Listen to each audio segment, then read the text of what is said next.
This top 10 fantasy football quarterbacks and tattoo reveal edition of the Sports Gambling Podcast is brought to you by Underdog. Get up to a $1,000 deposit match when you sign up at UnderdogFantasy.com. Promo code SGPN. Hey everybody, Joe Theismann here. You're listening to SGPN. So do this, let it ride.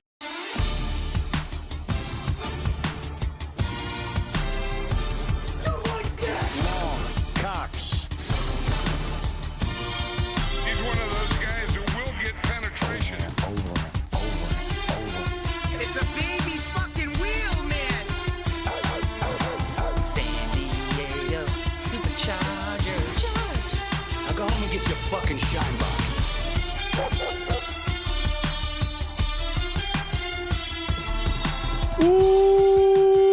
Welcome everyone to the Sports Gambling Podcast. I'm Sean, stacking the money green with my partner in picks, Ryan, Real Money Kramer.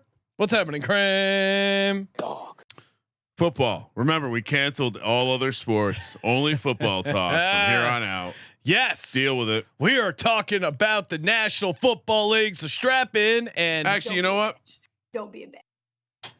Sorry, play that one more time. This is we do have a new sound drop courtesy of Steffi Smalls. Check out the Steffi Smalls show. Don't be a bitch.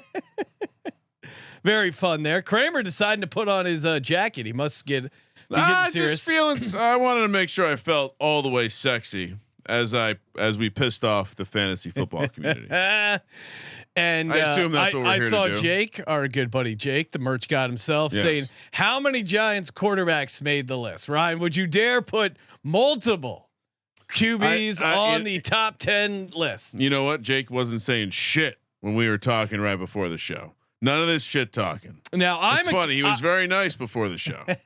We were talking about some things. We were talking about the NFL team previews. He was showing me something he found on a Stoner Adventure. Very interesting. He was entering the chat so quickly. But no, I would not dare put multiple quarterbacks on a top 10 list. That would be foolish. From the same team. But we will reveal our top 10 fantasy football quarterbacks. I spent the majority of my day arguing with people whether Justin Herbert or Jalen Hurts were better quarterbacks. The two guys were getting.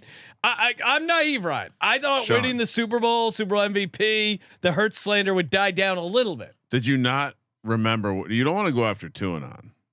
That's not wise. Herbert. What do we call the Herbert group? Herbie the Love Bugs. They're just scrappy, fun little guys. This guy had a stat saying he came back at me saying Jalen Hurts' record when he faces 50% or more pressure rate with 3 drops, he's 0-1. In that same situation, Justin Herbert's 1-3. Checkmate. That was his reasoning for why Herbert was a better quarterback. I actually read through the thread and he had a couple other like just absolute bangers. He at one point he said he would take the projected performance of Justin Herbert over Jalen Hurts any day. It's like we're in the simulation. Yeah, he would take he would take Justin Herbert's potential over the Super Bowl wins from Jalen Hurts. Insane. People are mad, but this is arguing season, Ryan. It's late June. We don't have a game on the schedule. The Hall of Fame games 35 days away. I got it. We call them the free Herberts. Free Herberts. Like the Freemasons. Oh, okay. The free Herberts. All right. I like it. Said Herbie free. Maybe we can come up with a better name. So now, Ryan, yes, we will talk about our top 10 quarterbacks, but we have some business to attend to up top. Now, if you recall last year, listener Daniel Enderlin, who's in the chat, he hit us up. He said, "Hey, I would love to do a fantasy football league, run it for the listeners." Yes. And okay, can you guys talk about it? Can you put up a prize? Sure, sounds good. We ran it by legal. They said it was legal fine. Approved it. Yeah. And part of it was, hey, this is going to be a tattoo league, and the loser has to get an SGPN tattoo. I go, all right. I mean, what do you need? Wild. What do you need from us? I'm on board. And I thought, okay, well, 1, will this league fill up? And then 2, will it actually happen? And well, there has been a lot of drama over the years of people not leagues falling apart, people not paying, don't pay their dues, doxing people over $150. The gentleman who lost, man of his word, the gambling gods will reward him. Wow. But let's bring him on, both the winner of the tattoo league and the loser. But loser, you could also say winner, because he has an awesome SGPN tattoo, which we will reveal in just a second. Joining us on the line on the Sports Gambling Podcast, Keaton and Mackenzie. Thank you guys for calling in. Let's start with you, Mackenzie. You're a Steelers fan. You were the winner of the inaugural SGPN Tattoo League. How we feeling? Well, it feels awesome. The gift card that y'all got me was able to get me so many hoodies. I rock them all the time. It's absolutely great. Let's go.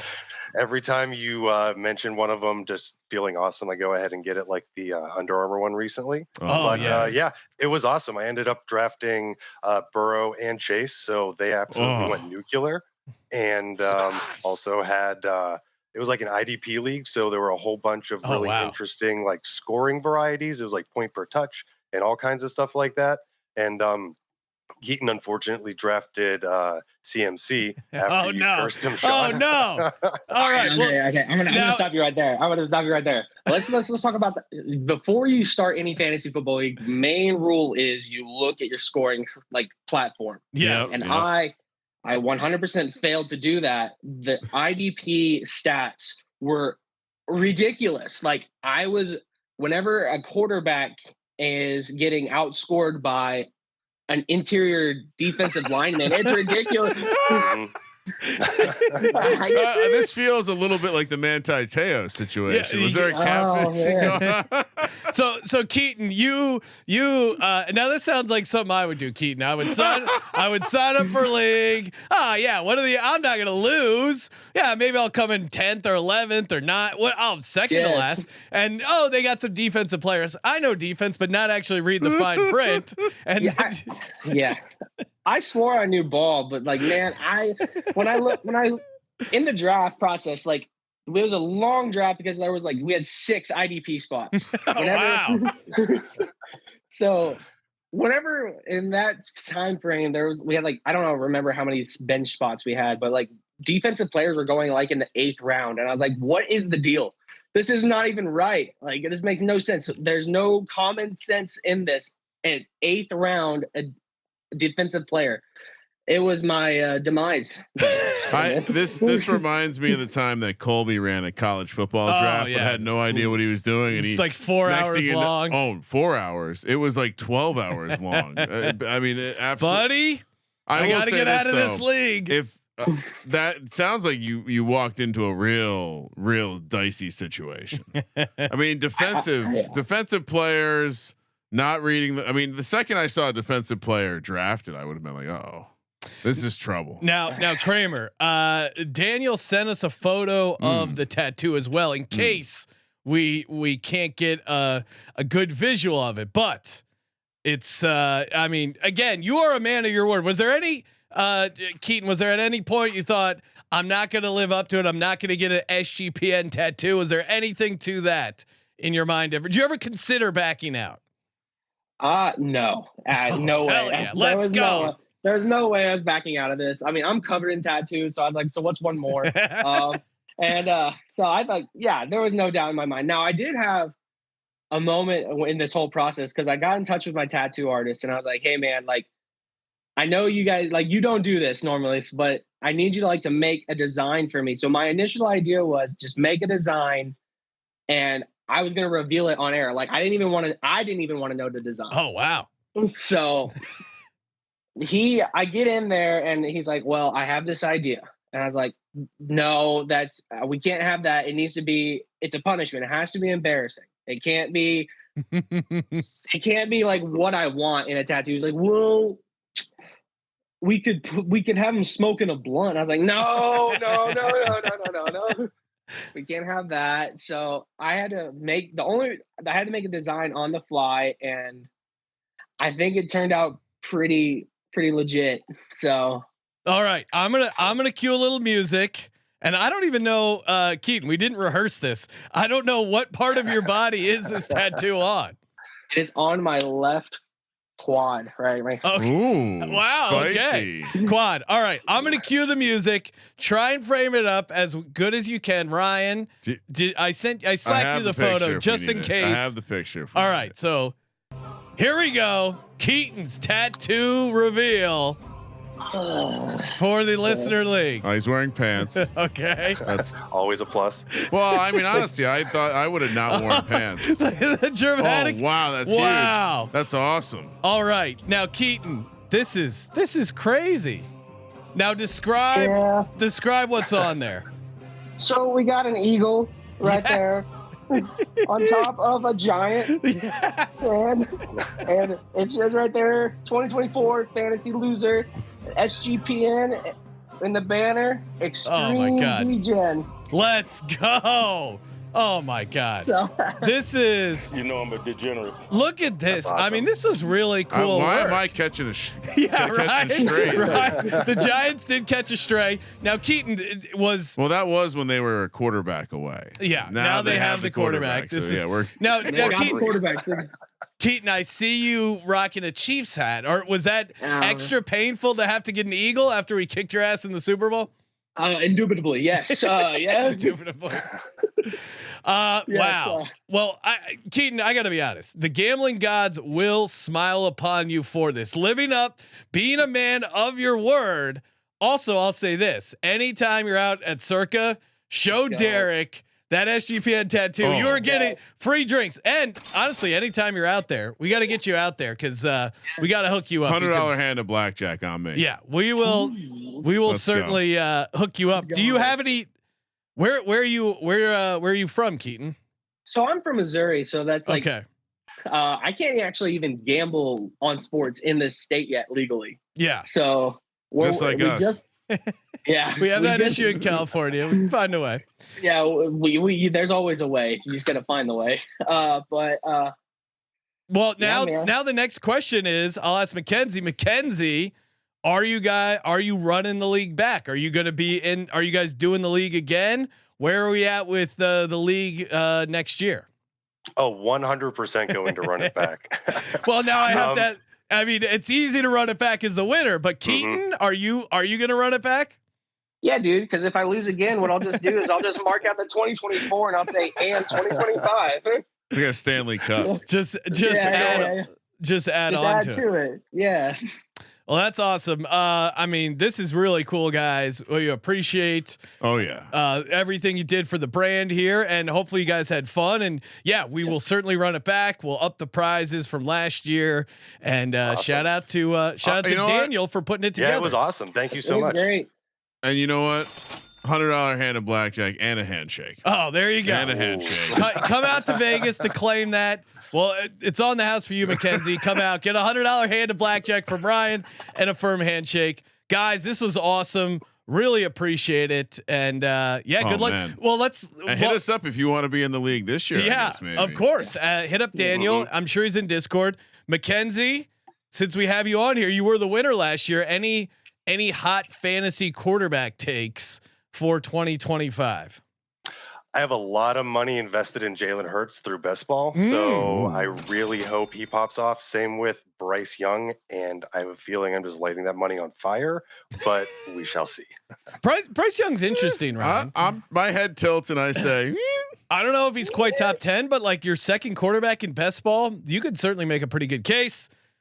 Keaton, I don't know if we're as interested in your advice, but no. What do you like? What do you like quarterback wise, Keaton? Does Mahomes have a bounce back year? Where are we at? I think that's really tough because I just think that the defenses are getting so much better in just our like division even. So that's tough to say. I'm really, really high on Josh Allen again this year. I think Josh Allen's just going to keep balling. One of the biggest regrets last year is I actually listened to Ryan and my quarterback. My quarterback was Kyler Murray, and I will not be doing that again. So let's see, where did I have him? I had him 5. Okay, wasn't that far off. Well, and shout out to Easy in the chat saying probably the best fantasy football loser tattoo that's been done. TBH actually just a dope tattoo. So yeah, I mean, I think it's badass. Very cool. Obviously Ryan and the Giants caught a bit of a stray there, but awesome work, guys. Again, appreciate you hyping up the brand, spreading the word, and enjoying the league. Appreciate it, guys. Thanks for hopping on. Let it ride. Yeah, thanks so much. Take it easy, guys. Thank you. Yeah, Cheers. of course. Ryan, that was awesome, and that tattoo came out very well. I was worried, what kind of tattoo would it be? Would he go through with it? But he did. It looks great, and the gambling gods will smile upon him. Speaking of the gambling gods, head over to mybookie.ag. Use that promo code SGPN. Get ready. Get signed up for a 100% match up to $1,000. Terms and conditions apply. Mybookie.ag. Promo code SGPN. You get the faster bet settlement.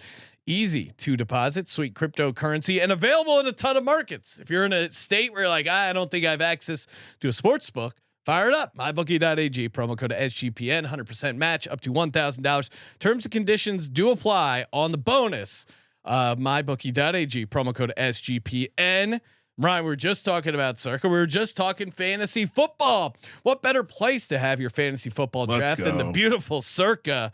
I mean, yes, sir. This thing it's awesome. And you can win a free trip there. 2-night stay for you and 11 of your friends, legacy club welcome party, 5K bar tab at Stadium Swim, open bar packages. Like it really, I mean, they really hook you up if you win this contest. It's a great place regardless.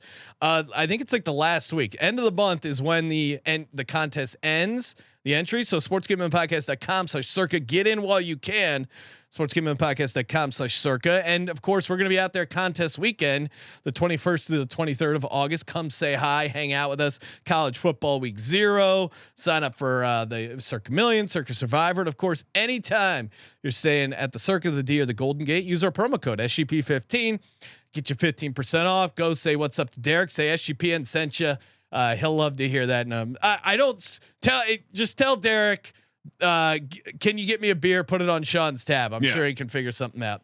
But again, sportsgamblingpodcast.com/circa. Kramer, that was awesome. And again, shout out to Keaton, Mackenzie for winning the league, Daniel for running it. And by all accounts, it does sound like it's coming back. We will up the prizes certainly from last year. Hook these guys up and just get it going. If you're gonna wear a tattoo, we got to make sure you're wearing some other gear. You know? We will certainly. Maybe one of those nice Under Armour D-Gen hoodies. Dude, the Under Armour hoodies are the highest of high qualities. I know. I big fan, huge fan. All right, Kramer, top 10 fantasy football quarterbacks. Do we start at 1? Do we start at 10? Always start at 1. Okay. My opinion is I think slightly drifted on this, but I feel more and more strongly that what's the count? What's the purpose of a countdown? Yeah. I mean, normally I think it's more interesting to count up because then the conversation, you don't worry about hiding your hand and we just talk about the guys we're talking about. Count up means starting at 1. Yeah, like counting up you're not worried about revealing your rankings. You're just talking about who you have. Okay. I think it creates a more exploratory conversation. Josh Allen, number 1. Josh Allen, number 1 for Ryan. I was and if you are in the Patreon, I added some stats for you to look at last 6 years for these quarterbacks, and we'll do this for all the positions. But what was profound when I looked at Josh Allen's years over the past 6 years was how he finished. If you look at overall fantasy points, Josh Allen last 6 years, last year second, before that first, yeah, before that second, before that first, then sixth. So it becomes reckless to rank him lower in my mind because he's also showed he's durable. There's no way you can have a reasonable injury concern with him. He didn't have a ridiculous amount of carries last year. Yeah, I mean, I'll get to. He's dialed in on and off the field. Is he? You got married though. That sometimes the guys lose the eye of the tiger when they get married. What do you mean? I'm just telling you. There's less distraction off the field. Okay. Right. You're no longer chasing. Yeah. You're no longer doing any of the random stuff that might get you in trouble now. So yeah, I think this could be Man, I know I'm heavy on the Bengals this year, and I think I'm going to end up having the Bengals beat the Bills in the conference championship game. But for fantasy purposes, give me Josh Allen #1. All right, my #1. It's going to be obvious. Is it rare breed, untamed Jalen Hurts? Okay. I think Jalen Hurts has a. I mean, for a guy who won a Super Bowl MVP, he has a big chip on his shoulder, and I think the team took the attempt to ban the tush push a little bit personally. I would say, I mean, the fact that their owner went on like an hour-long thing, they brought in Jason Kelsey to explain the safety of it, and clearly they were insulted that people were trying to take away this play that they spent time and energy learning how to do better than the rest of the league. And for a team, sometimes you win the Super Bowl and you get complacent. Guys are asking for new deals. You're worried about the celebrity. I haven't gotten a sense of that from this team at all. They feel very locked in. And you throw in the fact that there's been some talk about the Eagles, and I wouldn't say putting Saquon on a pitch count because you can't really. It's not the NBA. You can't really manage the regular season like that. But I would say they're going to be aware of. And they are already aware of how many miles they put on Saquon last year. And that's something that they're going to factor in. I wouldn't be surprised if his carries, maybe even a couple of the rushing touchdowns, are a little bit less than last year. And last year he had 2,000 yards, historic year. It's going to be hard to match that. If Hurts can steal a couple of those rushing touchdowns from Saquon, and I wouldn't be surprised if they have to pass a little bit more in some of these situations. So I think it's setting up for a massive Jalen Hurts year. No surprise, but I got him there #1. My #2 is Josh Allen.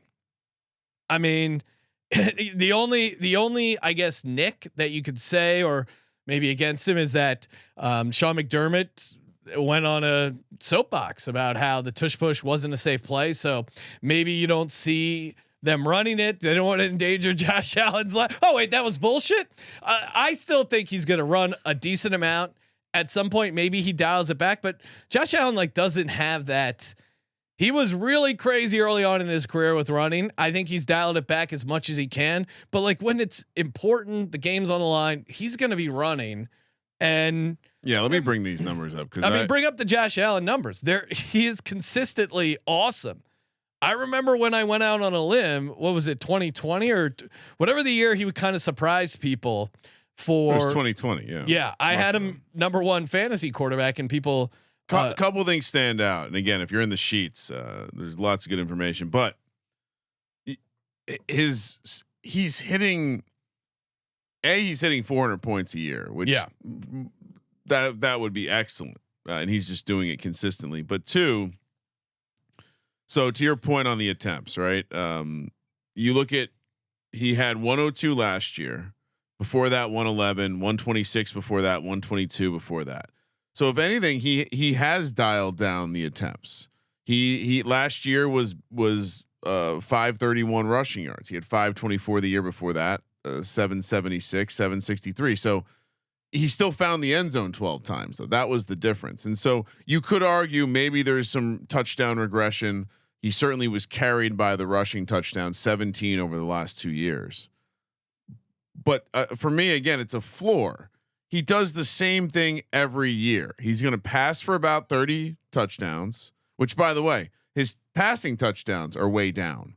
That's why his rushing touchdowns are up. Like, the grand total of what he does touchdown wise isn't really changing year to year. He's hitting between 40 and 45 touchdowns a year overall. Yeah. And so you throw everything else out. It doesn't matter where they're coming from. It doesn't matter if one thing regresses because he's shown in his career, he can go 36-6 and he can also go 28-12. And so, anyway, to throw additional, or to not to throw shade, but to my one commentary about Hurts, and I guess I'll give out my 2 first. It's not Hurts, it's Lamar. Okay. Simply ceiling. I went, as I was again going through the data, and you make great points about why Hurts, who is my 3, could have a higher ceiling this year. And I agree. I think the durability of Barkley is going to be the main topic. You said that. I'm not. The going durability of Barkley would have been right in the middle of your crosshairs historically. Historically, yeah. For some reason, you're turning a blind eye to the fact that he had the biggest workload, more than McCaffrey, who you predicted injury the next year, more than a number of running. Also, McCaffrey's a little fragile. More than Derek. If you look at their careers, you'll probably find they have similar games missed. That was when he was at the Giants training staff, Ryan. You got to get the new talking points. Got it. Whatever you want to throw out there. So I think could Hurts have a tremendous amount of touchdowns? I know. Yes. A common theme amongst us in the offseason is trying to find a quarterback who can lead a division or the league in rushing touchdowns, because there's always juicy prices there. I certainly think Jalen has that ceiling there. Now, he himself had a decent workload with 150 carries, and I think that probably stays the same or goes up. I don't know if the passing side of things improve. I couldn't put him over Lamar because I think the ceiling for Lamar is higher. He showed it last year, throwing for 41 touchdowns, throwing for 4,000. No, I yards. mean that's crazy. I don't think that's something that Jalen's ever going to do in the NFL. And so he would need like a 20 touchdown rushing. Again, let's look at total touchdowns. Lamar only had 4 rushing last year, 45 total. What did Jalen Hurts end up with? 18 and 14, 32. Can he improve by 8 touchdowns to get to that? Well, but then obviously the rushing touchdowns, most leagues are worth 6 compared to 4. Again, just looking at total. Yeah. But that was kind of how my calculus worked out. Now, the other thing I would say, I don't think, and there's other things here with Josh and Lamar. Maybe you can argue with me, Lamar and Jalen Hurts, in terms of durability, that makes me feel much better drafting these guys at ADP than the other guy, maybe the guy that Jake put on the graphic. And so I think, to me, this is, you can, I guess, split hairs with the other guy, but to me, you can't not have these guys in your top 3. Yeah, Lamar's my 3. Okay. And again, I it's one of those things, you put blinders on during the season or you have your priors. I didn't realize 41 passing touchdowns for Lamar, 4172 passing yards, career highs in both, and 500 more passing yards than any other year. Like, the only real argument against it is, can he keep that up? That kind of maybe felt like a bit of an outlier year.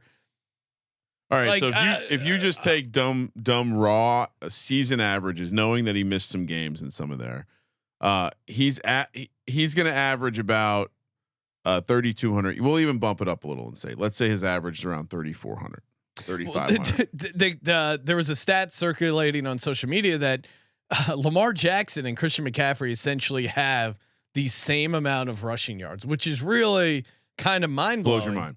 That's where Lamar catches up on everyone else. Yeah. It's not the rushing touchdowns. It's the fact that his worst year in the league was 764. He had 915 last year. He has 2 seasons of 1,000 yards rushing. Well, and it's one of those things. If Lamar could lock in the rushing touchdowns a little bit more, and for whatever reason, like it's something they've discussed. They don't like running him inside the 10. They don't do the tush push or, brotherly shove. Baltimore. I don't know. What would the Baltimore version be at? The crab. The crab. Well, in shove, rugby, in rugby, there's something called a crab walk to kind of when you turn a scrum sideways, it's called crab walking, and it's something you do to the other team to dominate. The Baltimore bash, the crab walk. If they did that, he could make it. He would end up maybe being the greatest fantasy player of all time. But for whatever reason, he's always light on the rushing touchdowns, which I think is a little limiting. And I don't know if he can do 41 passing touchdowns because they're just so much higher than his career average. I have him slightly dipping below that. But yeah, I mean, you're crazy. And I have a blind spot to Lamar. I think you do.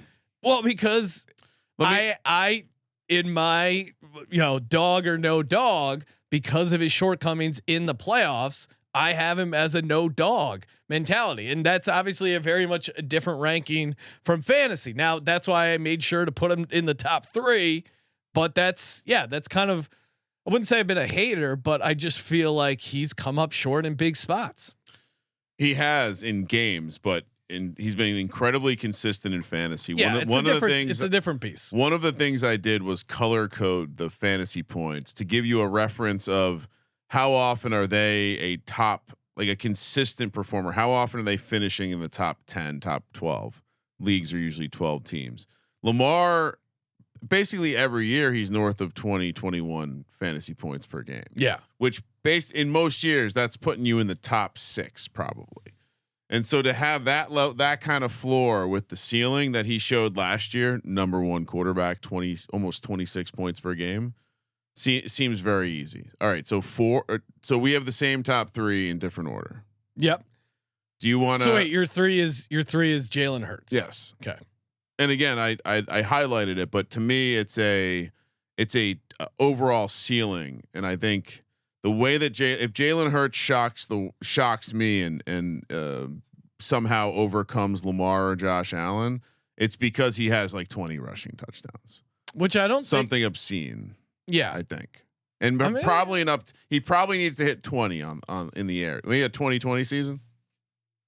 Oh yeah, he could definitely do that. No, I'm just saying he would have to he would have to push the touchdown numbers.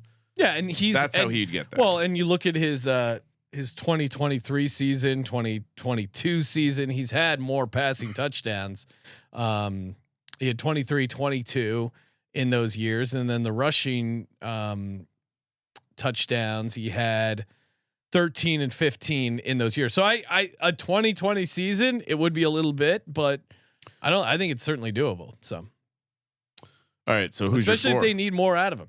This is this tier, the top 3. That was an easy tier for me. After this gets interesting because it's: do you put in an elite pocket passer, or do you put some of these second level guys with rushing upside, right? That really have a huge chance. I'm gonna go keep it old school, and I'll go pocket passer. Give me Joe Burrow. 43 passing touchdowns, 49-18 passing yards, chip on his shoulder, the internet clowning his ability to throw a ball. I mean, that Fanatics Fest thing, Ryan, he was Joe Cool. Now you see him dressing really weird, the Batman car. There's a lot of, what do you think happened? I don't know, man. Something weird's going on here. Joe Burrow is a guy I liked as a player. I had ultimate respect for him. How many shots he took, especially how many shots he took in that Super Bowl run. Now, ultimately, he came up a little bit short, but I still think he's a very good quarterback. Joe Cool, whatever. And their defense, while I think it could be better, it could still be a little bit of a problem. This is why I understand why people like Chase Brown. I don't think I haven't done the work yet on the running backs. But I don't think he's going to be in my top 10 because I still think it's going to be Joe Burrow throwing a shit ton of passing touchdowns to Jamar Chase and T Higgins. So I have him lighten it up. Again, it depends if you're an old head like us, Ryan, back in my managed league days, 6 passing touchdowns. I'm grading this list is for 4-point passing touchdowns. Yes. But obviously if he's 6-point passing touchdowns, you can make a case he's the best, but I don't know. Sometimes my evaluation of them as a quarterback bleeds into the fantasy. So I got to put Joe Burrow number 4. What are you doing it for? 2 of the last 3 years when he played the entire season, he finished 3rd and 4th in both points per game and overall points. Yeah. I've been spewing a narrative that I'm in on the Bengals this year. I like everything about what this offense is. They're all aware of a window. They've reinforced the defense, but the 2 key players that they've reinforced aren't on the field. Shamar Stewart is they're bickering over, which I think I'm actually on Team Bengals with this one. It sounds like he doesn't like the fact that he loses guaranteed money if he makes more mistakes off the field. And so he's not signing right now, which usually the rookie has to give in that kind of situation. And then I think we see Trey Hendrickson back at the negotiation table. They'll probably work that out. But to your point, the defense doesn't have to be that awful for him to have a similar season. And, you could argue he was pushing it a little bit and, maybe he dials back 3 of those interceptions and they turn into scoring drives. So, you flip another another point per game right there, you're nudging up against Lamar in number 1. So yeah, I mean, I'm back. MVP season loading. I'm with you, Joe Burrow. We're agreeing lockstep. Kramer. So this is I also agree. This is a tier for me of. I think there is a tier of pocket passers or like pocket-ish passers that do fit between the elite runners and the non-elite runners. Now, who do you have at number 5? Because I'm debating my Baker. 5 and 6. Okay, then I'll swap mine to keep it interesting. Okay, Because I'll say I have Baker at 6, but it's probably going to be for a lot of the same reasons.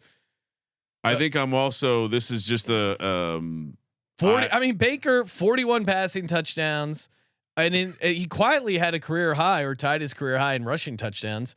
I think the concern about Baker is his age. Yeah, his age and losing Liam Cohen, who all the fantasy gurus and film people love their ability to draw plays. I would counter by just saying, man, this offense. You get Mike Evans healthy, Chris Godwin. I think he's maybe, but then you have Jalen McMillan year 2, Ibuka as a rookie should be a day 1 impact. He still should have an ability. You get the passing game going to Bucky Irving. And Baker really was confident and kind of you understand why he was picked number 1 overall. Like the version we saw of Baker last year. Granted, I still don't know how they lost to the Commanders in the playoffs, but I think he's a very good quarterback. I got him number 6. You got him 5. What's your case on Baker? What did I miss? I mean, it's pure volume. The last 2 seasons, I mean, incredible consistency. He attempted 566 passes in 2023, 570 passes last year. The biggest difference between the 24 and 23 was his completion percentage. It went from 64%, which is on the low end. Well, not for him, but on the low end for an NFL quarterback, up to 71%. I think it's a sign of this offense. His yards per attempt had never in his career had it gone north of 7.3. It was 7.9 last year. I think that's a sign of the offense. I don't think the offense stops being a offense taking shots down the field just because Liam Cohen left. Also, you want to talk about a team that has a chip on their shoulder? That bitch ghosted them. He really did. That was a whole weird thing. And Baker is one of these guys also, much like Hurts, has had a different OC almost every year, and he seems to figure it out. Now, I understand the case against Baker. But also maybe he loses a little with Liam Cohen, but I would say that NFC South, Ryan, look at the defenses they're playing. It's going to be shootout city. All of them. You got a bunch of dome games. That Saints defense, I'm not optimistic Saints defense about. Won't be good at all. Atlanta's defense not good. Still not good. Panthers defense. What's interesting is the Panthers defense, maybe the best of the bunch. Well, if they're going to be good, they'll be better against the run than the pass. Yeah.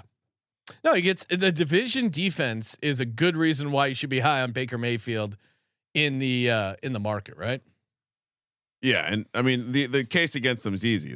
He had the best year of his career, and we're buying him at a relatively high cost. Now, I will say Baker, I'm probably drafting the least out of the guys that we talked about so far, because he's going basically around Burrow, maybe before Burrow in some drafts, and so I need some. Well, and again, for me, homer alert, but Jalen Hurts is going in like the 5th round now. I don't understand why the mad fantasy disrespect. All right, so who's your my 5 6? then? I'm moving him up. Brian, if I ask you this trivia question, who had more touchdowns combined passing rushing as a rookie, Bo Nix or Jayden Daniels? You're putting Jayden Daniels at 5? No, Ryan. Whoa. It was Bo Nix.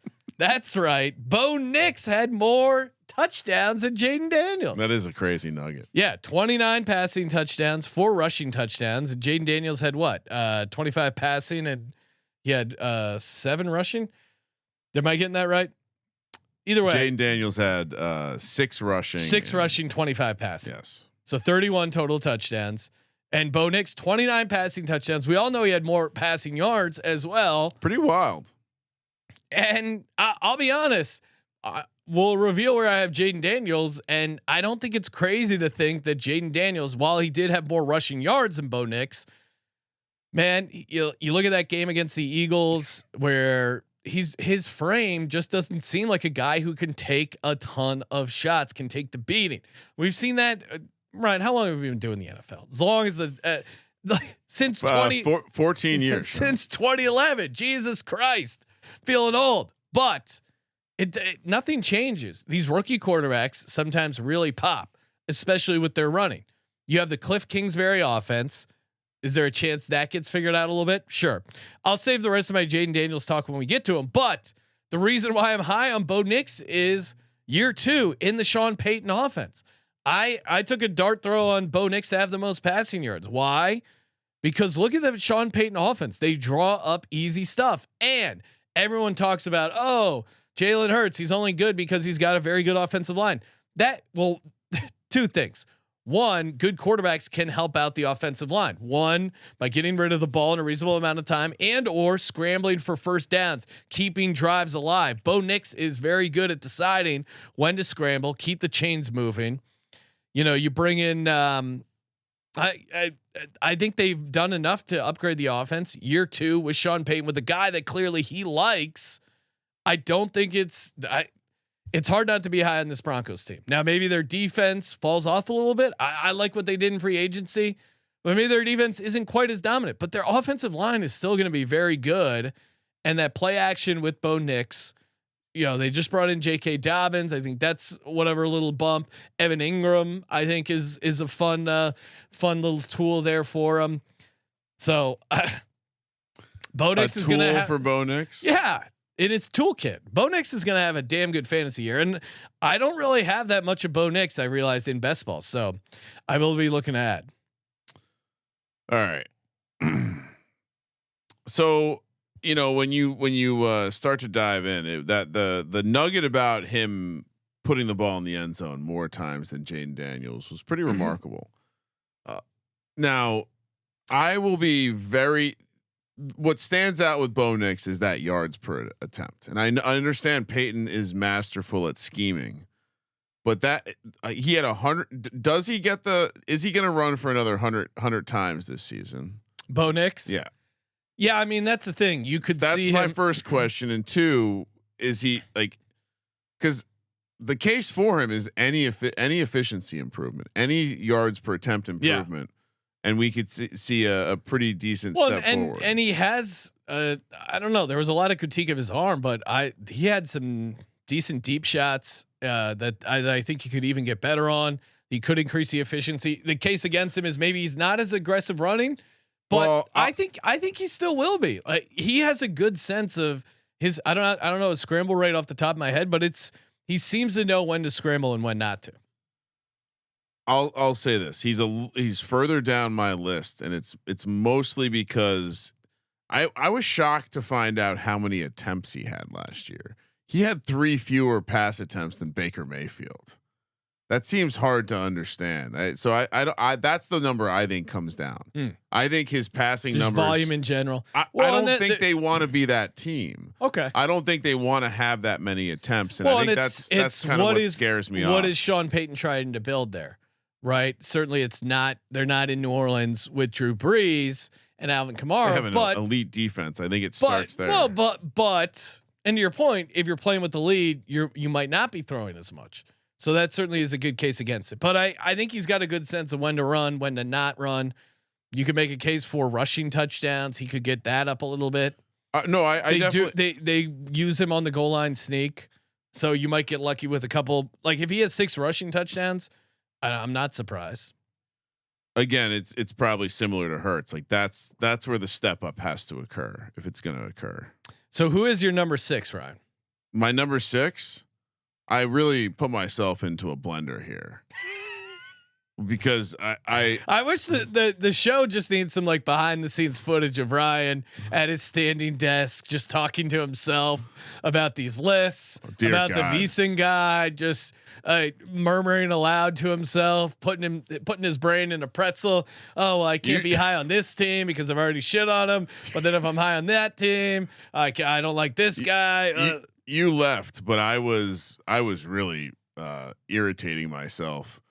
I was doing a combination of trying to hammer out my rankings, and I was working on a read, and I was just cursing at both things. Woo! Ain't smoking my weed. Well, I think, like I mentioned, there's a tier here, and I think this is also based on me drafting. I'm gonna be the donkey that puts Patrick Mahomes at number 6. Oh, okay. I earlier today I was perhaps ready to take him off my list altogether, and then I said, no. It's silly because I know how I'm drafting, and Yeah, how many you probably have 0% ownership of Patrick Mahomes in best ball. No, because we've talked about this. He's starting to fall too. Yeah. And I think the cadence here, I put him in this order because this has been the order I'm taking him. I probably should have Mahomes 5 and Baker. You know what? Mahomes 5, Baker 6. Official update. Wow. Breaking news. Well, because I think this is how I'm taking him. I as you know, this time of year, great time to consume press conferences from coaches. Yes. Press conferences from players. There is a certain edge because I was also getting close to not having them win the division, maybe having them lose the division to a different team. Mahomes is there's an edge about him. There's an edge about the offense. Oh, he cut his hair after the bad loss of the Eagles. There's an edge about something to prove. And this is now 2 years in a row where he's been very mediocre from a fantasy perspective. He only threw for 3,800 yards last year, which is fucking embarrassing. Back to back, and I do have him on my top 10, lower down the list. Back to back sub 30 passing touchdown years. And does that? I mean, if you have him, I mean, Ryan, what would you put his touchdowns at? If you have him at number 5, he's got to get to what, 35? I think he still has the same ceiling. Okay. I don't think this team is going to have a defense first approach. I do think on some level, am I worried about Travis Kelce? Yeah. Absolutely. I mean, I'm kind of surprised because you've been knocking Travis Kelce. I don't think but he's around. And I saw I saw Travis. I saw the Taylor Kelce performing at tight end university. Is that good or bad? That is now positive. Okay. He's not touring with her. She's touring with him. Oh, okay. So you're in. That's the first time this has happened. And then you sprinkle in the fact that even if you look over the last couple years at a point per game basis, he's not been, the floor is still quite high. Yeah. And you just have to look back a couple years to see him at his best. And it's not just the touchdowns, it's also the yards per attempt. And so, yeah, perhaps the offense falls on its face one more time. Tyreek Hill not coming back, but they went from being a 8 yards per attempt team to a under 7 last year. And under 7's low, but I all that being said, I do like Xavier Worthy. The more I think about it, the more I think Rashee Rice. I don't want any part of him. Give me Xavier Worthy. I picked up in a like completely benign press conference with Andy Reid after one of their OTAs. He talked about how he had to go out and like clearly the offense had become stagnant. Yeah. I think we're going to see some new shit. Well, Andy Reid was on high school sidelines picking up new plays. Like Andy Reid, food expert. He knows when something's stale. All right. If you're listening to this episode, that's kind of messed up. If you're listening to this episode, and it means you're a diehard football head. And if you're a diehard football head, you should be drafting right now. Get your takes in order. Maybe you think my takes suck. Maybe you think Kramer's take sucks. Yeah. Put your takes to work over at Underdog Fantasy. That's right. Use the promo code SGPN. Get you a deposit match up to $1,000 in bonus cash. Now they have Best Ball Mania, $25 entry fee, 15 million in prizes. And Ryan, we have some sharp listeners. We have some that aren't sharp, but we have some sharp listeners, some guys who really know ball. I see Easy in the chat. I know a lot of our listeners are very sharp in the market. This is the time of year where you can take advantage. If you got to take like, hey, I think Xavier Worthy is the guy, Rashee Rice isn't. That's how you end up winning these Best Ball Mania tournaments, and super fun. These live drafts. We've done a bunch of live drafts. You could draft along with us, but again, 2 million to first, 1 million to second. It's really awesome, and it's just a fun way to get into football and have a little juice, have a little. Maybe you need a couple warm ups. Maybe you are doing a league with your buddies. You get some Best Ball Mania drafts in, and mock drafts are just idiotic because you're an adult. Yeah, put $25. You have a job. You can have $25, and you got a chance to win a couple million. And it's super fun at the end of the year, seeing which of your teams advance. The sweat those first couple weeks when you get some that advance, it's awesome. UnderdogFantasy.com, promo code SGPN, and we're also brought to you by Rhythm. Love Rhythm. Again, if you're serious about gambling, your picks, your plays, your systems, it's good to watch the game, to know ball, to listen to our show, listen to get a bunch of info out there, but then also get some data, get some hard numbers. And Rhythm is great at helping you build a model. You just adjust the sliders, and then it'll backtest it and go, hey, this is what this model would have done over X amount of time. Do you want to go this forward? Yeah, sure. This looks like a good one, or this isn't really a winning formula. Try again. So you can kind of dial it in, get the recipe perfect. And this is the time to do it. Obviously NFL, college football, they kill it on FCS totals. If you're looking to get in right now, MLB player props. I know the MLB show has been killing it with the player props over on Rhythm. Best part is 7-day free trial. Try it out. It's the summer. What else you got going on? Tell your wife, your girlfriend, if you're a female DJnette, whoever you're with, tell them sports gambling. I'm in the lab. sportsgamblingpodcast.com/RITHMM. sportsgamblingpodcast.com/RITHMM. Ryan, real quick, it's a great idea. Like, just say you're going to study group. Yeah, I like your that. wife's not going to question. Yeah, study say, group. Hey, I'm me and the guys getting together, do some analytics. Yeah, we're gonna do some studying. Some studying. We got a big test on. Shout out to the DJ Nets. I feel like the female listeners of this brand, of which there are percentage wise, not massive. The 2%ers. Maybe I call them skim milk because it's a small percentage, but they're hardcore. They love ball. Is skim milk hardcore? Skim milk, I'm just saying, is like 2-3%. Gotcha. The 2%ers, isn't that 2%ers? Isn't that the motorcycle? Right, the motorcycle game. We may have to Google it, right? Hopefully, it's not an Aryan race thing. I'm just saying in terms of. No, I get the reference. Yeah, I'm sure. Oh, okay. Yeah, it is. It was from like after the war. All right, because I read. I feel like the AI told me 2%ers can refer to a few different things. Most common usage relates to students at Texas A&M who don't fully embrace the school's traditions. Really? What do you mean? They don't believe in the military position to be in charge of cheering? Yeah. So I have to dig deep, but yeah. Do your shout out to the DJettes. Kramer, where are you at? You haven't given out your 7th pick for top 10 fantasy football quarterbacks. We're on 7. Yep. Yes, we're on 7. All right. So if you take a look at this guy over the course of his entire career, he probably has averaged finishing 7th in points per game, but he's missed a lot of time. Fortunately, he played the entire season last year. Come on down, Mr. Kyler Murray. Really? Oh, why not? Yeah, your team, Kyler. This is where I'm drafting him. The fact that he's going as the last of the running quarterbacks, it's crazy to me. Well, again, it's where is that cutoff? So you look at last year where he did play every game. He had a decent amount of attempts and 7.1 yards per attempt. If we can stretch that to his career high of 7.9, and we tick that touchdown rate up a little bit because Marvin Harrison's getting open. And all of a sudden, we've added 5 touchdowns. We've added 500 yards, and he's still a 100 carry, 600 yard running back who's going to get 4 to 6 touchdowns. All right, Ryan. My number 8. Kyler's not in your top 10. No, maybe he's an honorable mention. We'll see. Jesus, that's just I can't like all the quarterbacks, right? It's fair.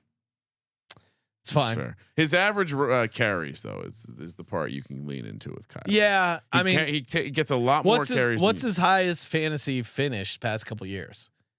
I feel like he's a guy who has some in his career. I mean, again, I'll adjust for points per game because he obviously missed some time. Well, but that's part of the knock on. And I'm not. You're projecting 17 full healthy games. I like that he played well in this system. I think he's a little bit more invigorated. He's put down Call of Duty. You were the one that coined the gymnast term for Kyler. He does look like a gymnast. You've had a wild ride with Kyler. I feel like you were hating on him a bunch. Then he became your sweetheart. He's going to throw for 4,000 this year. He's going to pass for close to 30 touchdowns. And so whatever he does on the ground is just gravy. Brian, this is a guy. I think he paid out for me because I think I hit him on a 2 first any or many multi-touchdown game. And just looking back, he had 6 starts last year, 5 rushing touchdowns in 6 starts. And I feel like he's criminally underdrafted. Great situation. And that is Justin Fields in the New York Jets. I don't know if it's a great situation, but I do agree with you. I guess great situation for his starting time. I don't think Tyrod Taylor is playing unless Justin Fields gets injured. I think even if it's kind of bad or if he struggles, I think Justin Fields has an incredibly long leash, Ryan. I think Tyrod might be a better passer than Justin Fields. Sure. I don't think it's that far. I think the gap between Justin Fields, I like Justin Fields, but the gap between him and Tyrod, I think is too close to be putting him in the top 10. Okay, that's fair. But that was where I came to at the end. Okay, I get that critique. But I think Aaron Glenn's coming in there. They're going to have a ton of designed runs. And I mean, he's like Anthony Richardson to me.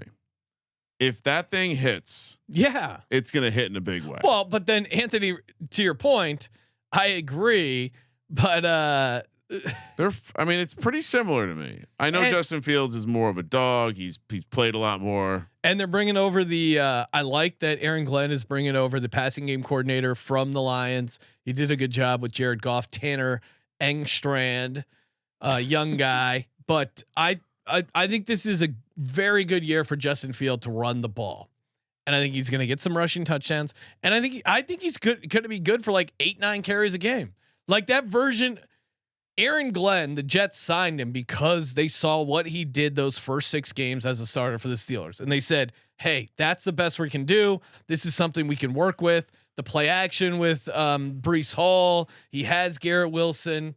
He has some decent targets. I get it. Like you can see him having a very good rushing season. So yeah, Justin Fields, number 8. And he's very easy to get in these best ball drafts. So if you look at his best year, he finished 6th overall, 6th per game at 20 points. And in that season, he ran 160 times for 1,143 yards and 8 touchdowns. So in today's NFL, if he does that same thing and then also passes for 2,200 yards and 17 touchdowns, which seems fair, like that 20.5 points that he racked up back in 2022 probably would have only been good for 12th or 3rd, maybe even lower last year. And so his ceiling, it's going to have to require touchdowns again. It's like, can he get to 15 rushing touchdowns? But I think I think he played some pretty clean football. He had a couple fumbles, but 5 interceptions or 5 touchdowns, only 1 interception. Like that Steelers offense that he was running was efficient. It wasn't like high octane, but I think that's what they're going to try and do with the Jets. I mean, that's the other thing. Like you could argue, we don't know what the offensive system's going to look like. Arthur Smith at least has a track record of running a functional offense in the NFL. Yeah. So, I mean, look, I think, the more that I thought about this, I get your point, but Justin Fields has the highest, maybe the highest variance, removing injury. Well, and if Anthony Richardson was healthy and had a more clear path to the starting job, Anthony Richardson would be on my list. Breaking news: 2 touchdown guys are going to be on my list. Anthony Richardson is going to be cleared for training camp per Anthony Richardson. But come on. I can't get behind Anthony Richardson. He's not on my list. You can't. I don't think you can. It's one of those things, right? Fantasy nerds get so mad when you project injury, but then there's no way that they would take Anthony Richardson inside the top 10 of anything. All right, so that's top 7, 8. That's where we're at, right? Let's see. You are at 8. I just gave out my 8th as Justin Fields. All right. I'm probably because I'm not doing this thing right. Yeah, I think as much as I would like to throw shade, it becomes very difficult at this point to not put Caleb Williams on my list. Really? Again, because this is where I'm drafting him. I think the uptick in what Ben Johnson's going to bring is one thing, but when you look at how many rush attempts he had last year, I don't think that necessarily changes. I know he generated some of that himself, but just remember how dysfunctional that offense was. Yeah. So you're taking a guy who ran 81 times last year. He also threw it 562 times. And so the volume goes down a little bit, but his putrid 6.3 yards per attempt definitely goes up. I think the touchdowns goes up. That's what a Colston Loveland's going to do to you. Okay. And Sean, he didn't find the end zone once on the ground. That was weird. That seems impossible. I feel like we were betting the anytime. But you saying he's a little soft? I don't know if he has dog mentality. To me, he does not a guy who's going to lower his shoulder and get into the end zone. So if you want to talk about a guy, and Bo Nix is right after him, by the way, 9. Okay. If you want to talk about a guy who was extremely efficient last year in Bo Nix and had a great situation around him, had a nose for the end zone. It was just the fact that he had Peyton structure, an idea, a plan. Caleb Williams had none of that. The coaches weren't watching film with him. They're like all this random wackiness. Yeah, I mean, I now they bring in the guy they wanted. Agreed. The perfect guy for this. So I have to project that he takes a little bit of a step forward. And when I start looking at the other quarterbacks around, this is the upside I want. So I think the counter, and I agree with a lot of what you're saying, and maybe I haven't decided where I'm at on the Bears. Why above Bo Nix? Because I don't know if the Bears defense will be that good. And so that's unlike fair. the Broncos, where I think the volume will come down and efficiency will remain, with the Bears, I think this could be a little bit like the Lions, where they need the offense to carry the defense. And if Caleb Williams hits, I think he has a tremendous ceiling for that reason. A lot of that makes sense. And maybe I should have some more Caleb Williams. I guess what scares me off him is a lot of what you were saying was excuses, and they could be good excuses. But what do you mean excuses? Excuses as to why Caleb Williams didn't play better, right?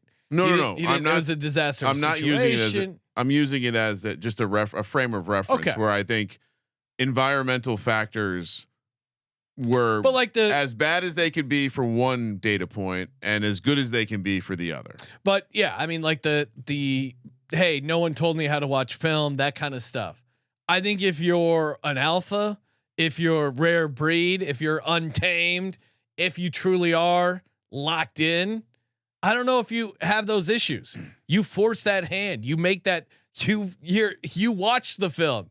You tell the coach, get in here and watch this film with me. Agreed. You take control of the situation. But also, some of this was like millennial. But this is also the Bears, who have been incredibly dysfunctional with the quarterbacks for a long time, and they finally got the guy. Well, and they got the guy who's going to get their quarterback fixed, or we're wrong and he's going to not be good at all. I get it. I'm just bringing up the counter. Yeah, but I certainly see the optimism. All right, so that was my 8 and 9. All right, my number 9 coming in at number 9 is Patrick Mahomes, and we kind of hit on it when you talked about Patrick Mahomes. It feels like it could be like a low 30s passing touchdown. I don't think Jason Kelsey's going to retire, but I think Travis. Whatever. I don't think Travis Kelce is going to retire, but I do think his best days are behind him. Yeah. I'm skeptical that Rashee Rice is going to play a full season, both injury and suspension. I do like Xavier Worthy, and I do like Patrick Mahomes. I think Andy Reid is a good play caller. I don't think the defense probably is as good Maybe Nick Sirianni kind of cracked the code on how to take down Spags' defense, which everyone thinks is comical, but we did fuck up their offense and their defense in the Super Bowl, if you recall. So I think this could be a little bit of a letdown year for the Chiefs, at least compared to 15-2. Maybe they regress down a little bit, but I don't know. The Patrick Mahomes, I think they're a worse team, but he's better. Yeah. So it's a weird needle to thread, right? And that's kind of what's interesting about fantasy, is because if you've been in a fantasy league, you can be on a bad team, garbage time, whatever. Yeah, it almost is beneficial. I don't think they're going to be bad, but I don't think they're going to be 15-2. But that game score wise, like they might be in some higher scoring games. So first year, so the lowest attempts total of his career or since 2020 in game, like, so I know he missed the game, whatever. Lowest attempt total since 2020, lowest yardage total in his career, lowest per yards per attempt, lowest touchdowns. It seems the highest sack total. Yeah. So and lowest rushing attempts total since 2020. He's also gone out of his way. He rushes in the playoffs. He doesn't really rush in the regular season. Well, and the year before he had 20 more carries, Sean. I am still pissed at myself for not playing his 2 touchdown play in what was it, the AFC Championship game where he had 2 rushing touchdowns. Yeah. Yeah. He's only once finished outside the top 8 overall in quarterback points. Yeah. So as much as you can, and throw I would feel dumb not having Patrick Mahomes on any sort of top 10 quarterbacks. Now, obviously this is fantasy specific and he doesn't run as much in the regular season, and he's not pushing 50 passing touchdowns, but maybe he does have that bounce back. And then we go back to teams after they lose the Super Bowl, man. It is tough. Yeah. It is tough. But also they've gone through the hangover, so maybe they. Yeah, but also you do feel dumb doubting the Chiefs and Mahomes too much. So 9, that's where I ended up. Maybe it's too low, but I don't in underdog where he's going. I'm fine taking him because give me Mahomes and Xavier Worthy. Kelsey's very late. I think Rashee Rice is the guy I'm staying away from. I think I allowed my like draft biases to impact my rankings more, but that's probably good, right? Well, I mean, I think it's a little bit more realistic. All right, Ryan, last guy, number 10. What are you doing? So I have a couple. There's maybe a tier of guys here that are all potential bubble guys, but it did seem a little ridiculous. Actually, you know what? I'm gonna make a late swap. I'll move this guy in just for the conversation. Trevor Lawrence. Liam Cohen came to town. You just used Liam Cohen as a reason. You just used Liam Cohen as a reason that maybe Baker would take a step back. Doesn't have all those good plays. They have Travis Hunter joining Brian Thomas Jr. in what looks to be an electric tugboat tootin', Tank Bigsby, electric you got a Strange at tight end, electric offense. Yeah, this is for the graphic. Trevor Lawrence. Trevor Goldilocks. Yeah. I mean, in over. The AFC South is wide open. I'm still open. I'm still cementing my opinion on the Jaguars. I'll let you give out your 10 before I give out my outside looking in. Okay, my number 10. Give me Drake May. Nice. All right, I'm glad we didn't. It's a baby fucking we didn't wheel, collaborate man. on this, but it came out perfectly. I'm putting Drake May in there. My take is on the Patriots. It's nuance, right? I like, I like what they did overall. I think Vrabel is a very good head coach. And according to our buddy Crack Rock, shout out to our insider Crack Rock, who seems plugged in to a couple organizations, in particular the Patriots, saying they saw Josh Allen, they saw Lamar Jackson in the conference, and they realized, hey, we got to run this guy. And you look at some of the years Tannehill had running the ball with the Titans. He only had 54 carries, 420 yards, but it was 7.2 yards per attempt. Drake May is a legit I athlete. can see it. I can see it. So, and I'm still worried about the Patriots defense and looking at like the games. I'll go back to the fact that there were Drake May was what 1-10 as a starter last year. So this optimism that they set the win total at 8.5, that would be, now he didn't start the entire season, but he started a big chunk of the season, Ryan. If you go from 1 year to the next, winning 9 more games as a starting quarterback, that's a pretty big jump. But I can project some optimism for Drake May in the fantasy world. Now, Drake May, he's going to have some juicy, like lead the division in rushing touchdown odds that I'm going to be looking at. Maybe him and Fields, because we have Josh Allen there. They could be some fun long shots. This is almost all off of the rushing stuff. Certainly Stephon Diggs will help him. I don't know how good the team is going to be. I think the expectations have shot through the roof with Vrabel. I think people go, so "Oh, high. hey, Vrabel, he's a good head coach." It'll be like Belichick in old times. So high. Maybe they get there, but I would be surprised if it's instantaneous. So I'm kind of in the middle on the Pats as a team. I think the expectations are a little too high. That being said, I think Drake May is very interesting in fantasy because I am on board with the increased rushing production. Yeah, I was seeing if they had released the leader markets for touchdowns and stuff like that. They have not. Who did you? So what? So Justin Fields was one of the guys who I had right on the edge. We can make him my 11. I do. I mean, I'm in the bullish case. I'll be drafting him in best ball. How fun would it be if he had like 220 carries and they just ran him, Breece Hall, and Braylon Allen, and once in a while through. I mean, if anyone's going to do it, it would be Aaron Glenn. Go watch tape of Georgia Tech when they had Stephen Hill. They had a stud receiver on the outside. He would just run deep. Also, if Justin Fields gets hurt, do the Jets give a shit? No. Are the Jets going to be worried? Are the Jets going to be worried about running Justin Fields too much? Patriots might be, but you're right. Drake May, maybe, but they're clearly signaling that they're like, "Hey, we got to let this kid loose." Also, in my just missed, I think you have to put Jared Goff around here. Okay. I see no what he did last year was a little bit of an outlier. But he still threw for 37 touchdowns. He still threw for 4,700 yards.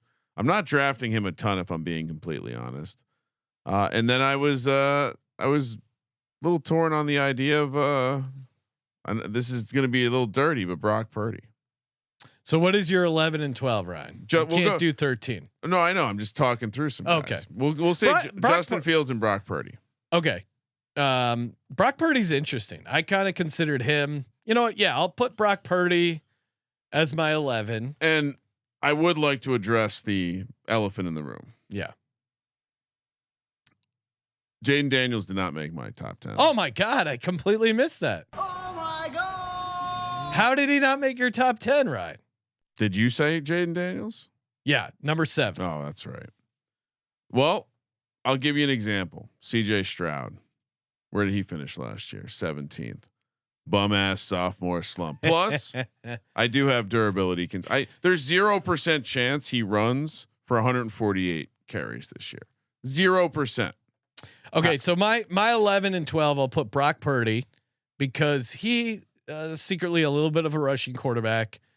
I don't think they're going to be as bad as they were last year. He's got to prove something now too. People are questioning that fucking contract. Yeah, he's kind of a sneaky rushing guy. He's cashed some. A lot of these guys are just, and he hit 5 rushing touchdowns. He's a good like 5-1 anytime touchdown guy in the right game.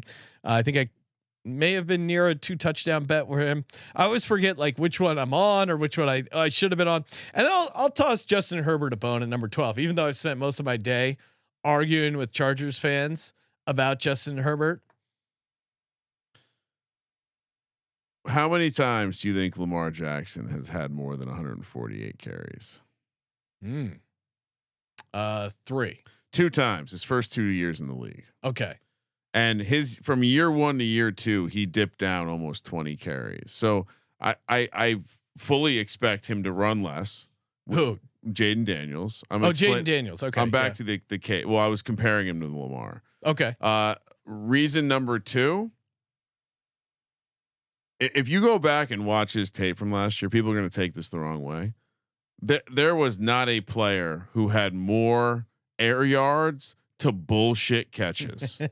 Well, just look at that. Now, some of that is because of his scrambling. I get that, but bullshit yards. I mean, he might have 500 yards of bullshit. Anyway, that I don't want to wish injury on anyone, but so I'll make that guy's not getting. You know what? And after further review of some of these Chargers fans, I'm going with Caleb Williams. You made a good case for Caleb Williams at number 8, Ryan. He's my number 12. And yeah, just echoing what you said there, there's potential for his ceiling is super high. Yeah. I want to, and this is for underdog best ball drafting. I want to have some shares of Caleb Williams and Brock Purdy, 5 rushing touchdowns. That's enough to be interesting.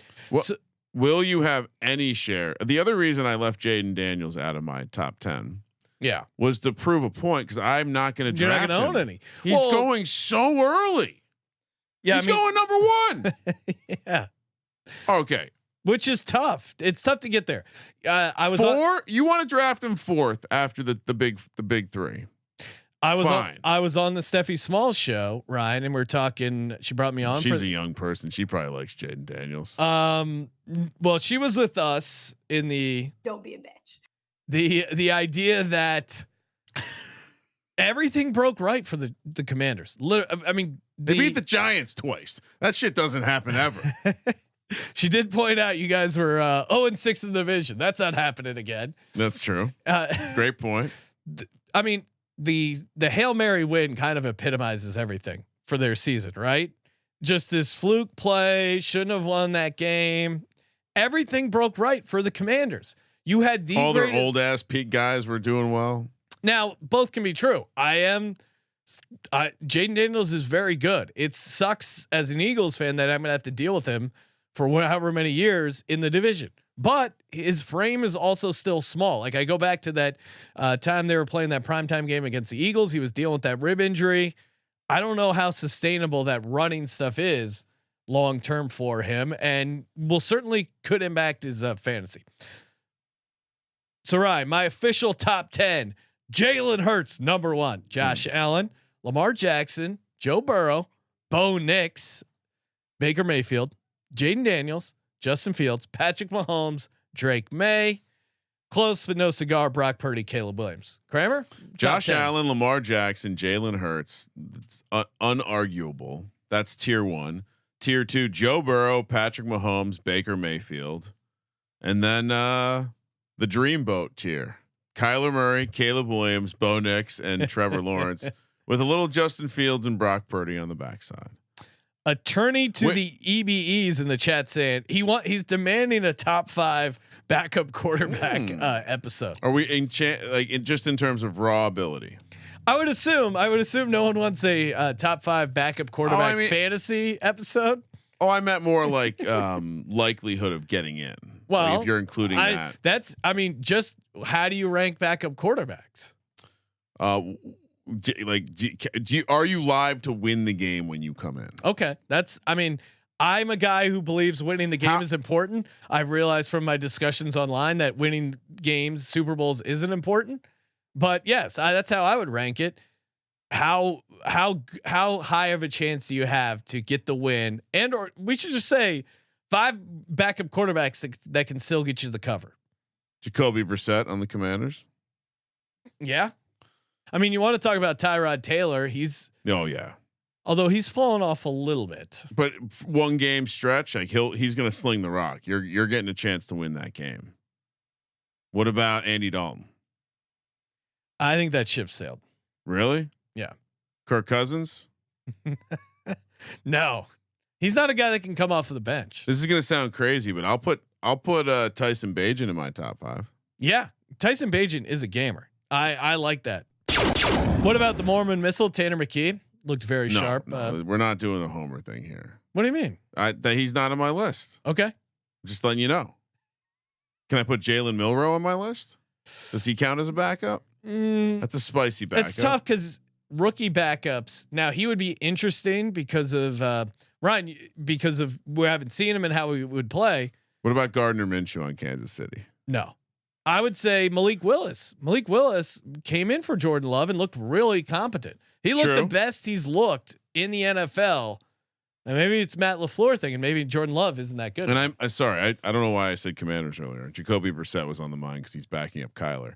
So, oh yeah, that's right. He's definitely on the list. Malik Willis, I agree, he's on the list. Yeah. Is Mariota on the list? He's the Commander backup. Yeah, could be. I don't know if he's top 5. Jimmy G. Daniel Jones. No, Anthony Richardson. Oh, you know who else we'll put on this list? Bengals. Who is the backup quarterback in Cincinnati? You can do this.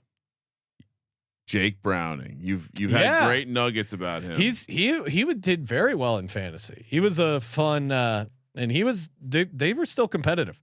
I'll throw you a long shot, Ryan. I'm listening. Might not even be the backup. Sam Howell for the Vikings. Yeah. Although I think he's a guy who could come in relief. I think we like him because he makes the game electric. Yeah. Because he's got a little Jameis in him. Yeah. Well, who's the backup quarterback at New York? We don't even know. Jackson. Well, what do you mean? It's been reported. I'm sure your lasers are focused. Jackson Dart passes Jameis Winston, backup quarterback in New York right now. Yep. So so they are going to start Jackson Dart.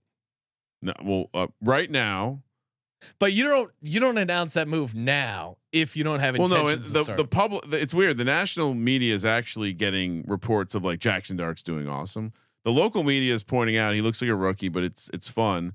They're also pointing out that the Giants haven't had quarterback play like this in the spring in some time, and so I think Russ is actually having a very good spring. I don't think Russ is doing anything to lose the job. So dangerous. I think you're looking at at minimum 6-game stint. I just cannot wait till preseason football comes for Ryan to embrace the enthusiasm. What do you mean? Of Jackson Dart. I'm already here. What are you talking about? I haven't heard you been that positive about Jackson Dart. Are you out of your fucking mind? Audience, have I been wrong? Has Ryan been excited about Jackson Dart? I've been. Where's your jersey from draft? Well, he hasn't played a fucking game yet. Oh, okay. Yeah. All right. I feel like you've been a little tepid on Jackson Dart. I am excited. What are you talking about? Were you not watching on the draft night? Have you not been paying attention to me talking about the Jackson Dart experience? They were a quarterback away. Yeah. They have Russ now who's going to light it up, hand the baton to Jackson Dart. This is a very simple formula. Oh. I don't think he's going to start for a little while though. Yeah. Ryan, one more time, flash that tattoo. We got to give more props to Keaton, the fantasy football loser, but some would argue winner because he got a sick ass tattoo and a handshake from me and $100. Yeah, come on out to the circuit to claim your win. Look at that thing. That is awesome. Extreme T-Gen. The eagle is awfully short and small. Yeah, but it conquered the Giants. It just made we don't know what happened. He could have just showed up. That is just also. Why is the eagle wearing like torn off jeans?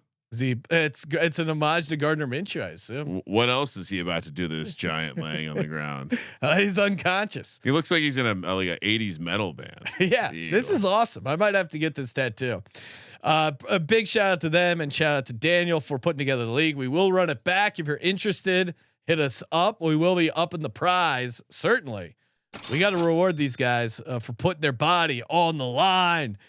And thank you everyone for tuning in. We're going to be doing the rest of our top 10 quarterback list coming up over the next few days, and then getting back to our college football conference previews with Colby. Oh man, the audience is in store for some great episodes because they're already in the can, Ryan. They're already taped. We're just waiting to release them. And then also, if you're not a Patreon, what are you waiting for? You get access to all the sheets for our future stuff, and you get the weekly pick'em contest that we're still running through the summer, $100 per week for the winner, and you get the bonus episodes. We will be releasing Colby versus the Rose Bowl. That was a very fun bonus episode. So a lot of reasons to head over to sportsgamblingpodcast.com/Patreon. And last but not least, we are running a fun NASCAR Cup contest. Sportsgamblingpodcast.com/NASCAR contest to get in hundreds of dollars in free gear up for grabs. Kramer? Just a friendly reminder, set your calendar. July 20th, team previews start. Attendance will be participating in the Sports Gambling Podcast. For Sports Gambling Podcast, I'm Sean, second the money green. He's Ryan. Sorry, Jayden Daniels. Kramer, let it ride. I'm wet. I want better fucking execution. Thank you for participating in the Sports Gambling Podcast.